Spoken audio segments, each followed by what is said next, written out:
இப்போ நீங்க 10th முடிச்சுட்டு கம்ப்யூட்டர் சயின்ஸ் குரூப் சூஸ் பண்றீங்க அப்படின்னாலும், இல்ல நீங்க இப்போதைக்கு 11th 12th கம்ப்யூட்டர் சயின்ஸ் படிச்சிட்டீங்க அப்படின்னாலும், எதிர்காலத்துல என்ன மாதிரியான படிப்புகள்லாம் படிக்கலாம், என்ன மாதிரியான படிப்புகள் படிச்சா என்ன மாதிரி வேலைக்கு போலாம், இல்ல நீங்க எப்படி அதை சூஸ் பண்ணலாம் அப்படின்ற விஷயங்கள்லாம் நம்ம இப்ப பார்ப்போம்.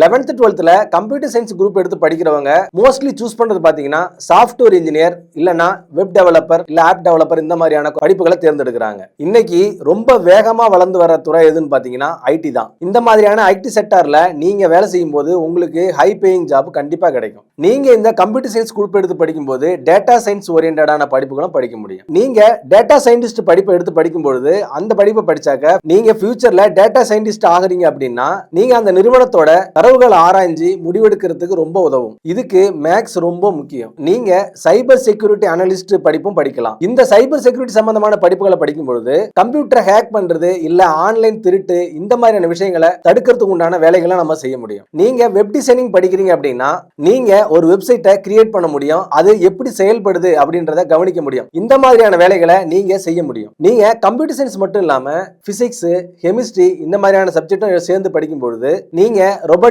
இன்ஜினியரிங் படிக்கலாம், ஏஐ இன்ஜினியரிங் படிக்கலாம். இந்த ரோபோட்டிக்ஸ் மற்றும் ஏஐ இன்ஜினியரிங் படிக்கும் பொழுது ரோபோ மற்றும் செயற்கை நுண்ணறிவு சார்ந்த கருவிகளை உருவாக்குற சம்பந்தமான வேலைகளை நீங்க செய்ய முடியும். இப்போ நீங்க எலக்ட்ரானிக் சம்பந்தமான இன்ஜினியரிங் படிச்சீங்கன்னா அதாவது ஈசியா இருக்கலாம், ட்ரிபிள்இயா இருக்கலாம் அல்லது இஎன்ஐயா இருக்கலாம். இந்த மாதிரியான படிப்புகள்லாம் படிக்கும் பொழுது networking, satellite system, micro chips உருவாக்குறது இந்த மாதிரியான நிறுவனங்கள்ல நீங்க வேலை செய்ய முடியும். மெக்கானிக்கல் மற்றும் சிவில் இன்ஜினியர் படிக்கும் பொழுது நீங்க இயந்திரங்களை பழுது நீக்கிறது அல்லது மெயின்டைன் பண்றது அல்லது டிசைன் பண்றது இந்த மாதிரி வேலை செய்ய முடியும். சிவில் இன்ஜினியர் படிக்கும்போது கட்டிடங்கள் கட்டுவது தொடர்பான வேலைகளை நீங்க செய்ய முடியும். நீங்க இந்த கம்ப்யூட்டர் சயின்ஸ் குரூப் சூஸ் பண்ணும்போது ரிசர்ச் ஓரியன்டான வேலைக்கும் போக முடியும். உங்களுக்கு பிசிக்ஸ், கெமிஸ்ட்ரியில ரொம்ப ஆர்வம் இருந்ததுன்னா எதிர்காலத்துல ஆராய்ச்சி சம்பந்தமான துறை தான் உங்களுக்கு பெஸ்ட். நீங்க சயின்டிஸ்ட் ஆகணும் முடிவு பண்ணிட்டீங்கன்னா ஃபியூச்சர்ல இஸ்ரோ, டிஆர்டிஓ இந்த மாதிரியான நிறுவனங்கள்ல இந்த கம்ப்யூட்டர் சயின்ஸ் குரூப் முடிச்சிருந்தீங்க அப்படின்னா ஹையர் ஸ்டடிஸ் நல்ல ஒரு கோர்ஸ் எடுத்து படிச்சீங்கன்னா ரிசர்ச் ஓரியன்டாகவும் போக முடியும். நீங்க ஒரு கல்லூரியிலேயோ அல்லது ஒரு பல்கலைக்கழகத்திலேயோ நீங்க ஒரு உதவி பேராசிரியரா வேலை செய்ய முடியும். இது மட்டும் இல்லாம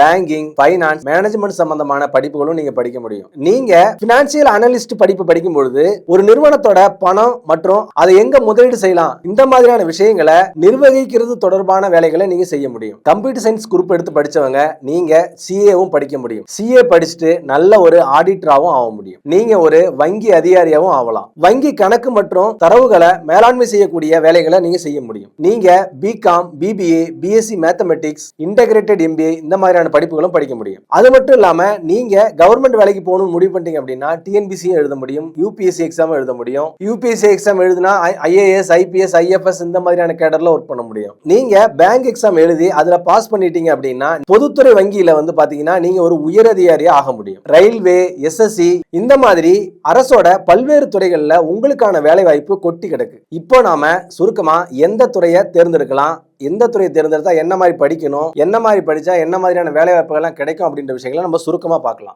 ஐடி மற்றும் டெக்னாலஜி ஓரியன்டா தான் படிக்கணும்னு முடிவு பண்ணிட்டீங்க அப்படின்னா நீங்க பிஇ, பிடெக் அதாவது சிஎஸ்சி, ஐடி இந்த மாதிரி இன்ஜினியரிங் படிக்கலாம், பிசிஏ படிக்கலாம், பிஎஸ்சி கம்ப்யூட்டர் சயின்ஸ் படிக்கலாம், ஐடி படிக்கலாம். இதெல்லாம் படிச்சீங்கன்னா நீங்க ஒரு சாஃப்ட்வேர் டெவலப்பர் ஆகலாம், டேட்டா சயின்டிஸ்ட் ஆகலாம், சைபர் செக்யூரிட்டி அதிகாரி ஆகலாம். இல்ல எனக்கு இன்ஜினியரிங் தான் பிடிச்சிருக்கு, நான் இன்ஜினியரிங் தான் படிக்கிறேன் அப்படின்னு முடிவு பண்ணிட்டீங்க அப்படின்னா நீங்க காமனா பிஇ, பிடெக்ல இருக்கக்கூடிய எல்லா கோர்ஸும் படிக்க முடியும். அதாவது பாத்தீங்கன்னா நீங்க பிஇ, பிடெக்ல computer science, IT, electrical, electronics, civil, mechanical இந்த மாதிரியான துறைகள்ல படிக்க முடியும். இந்த மாதிரியான படிப்புகள்லாம் படிச்சீங்க அப்படின்னா மெஷினரி சம்பந்தமாகவும், ரோபோட்டிக்ஸ் சம்பந்தமாகவும், எலக்ட்ரானிக் சம்பந்தமான துறைகள்ல நீங்க வேலைக்கு போக முடியும். இல்ல ஆராய்ச்சி சம்பந்தம் படிக்க போறேன்னா பிஎஸ்சி, எம்எஸ்சி, பிஹெச்டி இந்த மாதிரி ரிசர்ச் ஓரியன்டாவும் நீங்க போகலாம். இந்த மாதிரி படிப்புகள்லாம் படிச்சீங்கன்னா நீங்க ஒரு கல்லூரி பேராசிரியர் ஆகலாம், இல்ல நீங்க ஒரு லேப் கெமிஸ்ட் ஆகலாம், இல்ல நீங்க ஒரு சயின்டிஸ்டா கூட ஆகலாம். இல்ல எனக்கு நிறுவனங்களை மேலாண்மை செய்யக்கூடிய துறைகள் தான் ரொம்ப பிடிக்கும் அப்படின்னு நீங்க முடிவு பண்ணீங்க அப்படின்னா பிகாம், பிபிஏ, பிஎஸ்சி மேக்ஸ் இந்த மாதிரியான படிப்புகளை தேர்ந்தெடுங்க. Financial analyst, CA, business manager இந்த மாதிரியான வேலைகளை செய்ய முடியும். உங்களுக்கு